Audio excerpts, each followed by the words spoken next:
আসসালামাইকুম। আমি আজকে ভিডিও করতেছি একটা রুফটপ থেকে। কারণ এই ভিডিও করার উদ্দেশ্য হচ্ছে, আপনারা সবাই অবগত আছেন যে দেশের প্রায় সর্ব জায়গায় নতুন করে করোনা মহামারী শক্তিশালীভাবে প্রাণবন্ত এবং জীবন্ত হয়ে উঠতেছে।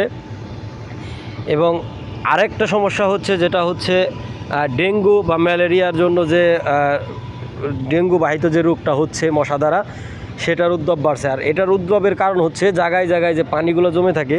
কারণ দেখেন, এই যে বিশাল একটা রুফটপ, এই রুফটপের মধ্যে এই জায়গায় জায়গায় প্রত্যেকটা জায়গায় আপনারা হয়তো বা খেয়াল করবেন, এই পানি দীর্ঘদিন ধরে জমে আছে। এই পানির জন্য ছোটো ছোটো মশা অলরেডি জন্ম নিয়ে ফেলছে। আমি যদি আপনাদের একটু দেখানোর চেষ্টা করি, কারণ এই মশাগুলোর কারণে হচ্ছে দেখা গেছে অনেক সময় আমাদের অনেক ক্ষয়ক্ষতি হয়ে থাকে। আর এ থেকে আমাদের জীবন ঝুঁকিপূর্ণ হয়ে যাচ্ছে। হাজার হাজার মানুষ প্রতিদিন হাসপাতালমুখী হচ্ছে। আপনারা হয়তো বা একটা জিনিস লক্ষ্য করতে পারতেছেন, এই যে দেখেন কি পরিমাণ মশায় ডিম দিছে। এগুলো থেকে অল্প কিছু দিনের ভিতরে হচ্ছে বা এগুলা আপনার বড় আকারের মশা হবে, আবার কোনো এক পর্যায়ে ডেঙ্গু মশায় পরিপূর্ণ হয়ে কেউ না কেউ এই শহরে বা এই থানা উপজেলায় কেউ না কেউ অসুস্থ তো হবেই।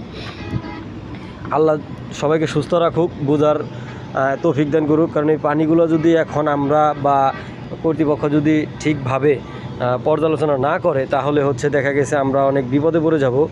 এই কারণে আমাদের নিজ দায়িত্বে, কারণ সবসময় তো ম্যানেজমেন্ট একখানে থাকতে পারে না, এই কারণে আমাদের নিজ দায়িত্বে যারা সহকর্মী আছি সব জায়গায়, এটা শুধু এই জায়গায় দেখানোর উদ্দেশ্য তা না, কারণ গ্রাম অঞ্চল থেকে শুরু করে শহরের বিভিন্ন জায়গায় নর্দমা, খাল, বিল অনেক কিছু আছে, যেখানে হচ্ছে মানুষ আমরা চাইলেই অল্প থেকে একটু করতে পারি, কিন্তু আমরা অবহেলা করি, অবহেলায় ফালিয়ে রাখি। এই কারণে হচ্ছে আমরা আজকে এইসব মশার, মাছির বা নোংরা পরিবেশের জন্য আমরা নিজেরাই দায়ী হয়ে থাকি।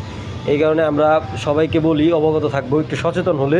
কারণ বাহিরের যে আপনার এখন হচ্ছে অনলাইনের যুগ, মোবাইলের যুগ, আপনার একটা জিনিস গুগলে সার্চ করলে পেয়ে যাবেন, দেখবেন যে বাহিরের যে দেশগুলো আছে, ওই জায়গায় একটা দেশের যে প্রধানমন্ত্রী, সেও হচ্ছে রাস্তা ঝাড়ু দিতে দ্বিধাবোধ করে না।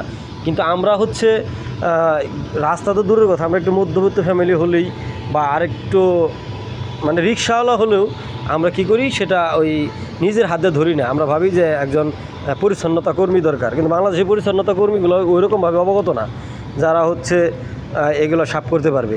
কারণ হচ্ছে ঢাকা নগরী তো এতটাই ঝুঁকিপূর্ণ, সেটা হচ্ছে আপনারা না দেখলে, যারা ঢাকা নগরীতে থাকেন তারা আমাদের কাছে ভালো বুঝেন। এই আমরা তো গ্রামের মানুষ, গ্রামে বসবাস করি, আমরা হচ্ছে এতটা হয়তো বা জানি না, তবুও যতটুকু জানি মানুষকে অবগত করার চেষ্টা করি। আর সবার সুস্থতা কামনা করে আজকের এই ভিডিও এখানে শেষ করছি। আসসালামু আলাইকুম। কারণ আমার এই ভিডিও করার উদ্দেশ্য না, কারণ আমি হচ্ছে একটা ছোটোখাটো খামারি।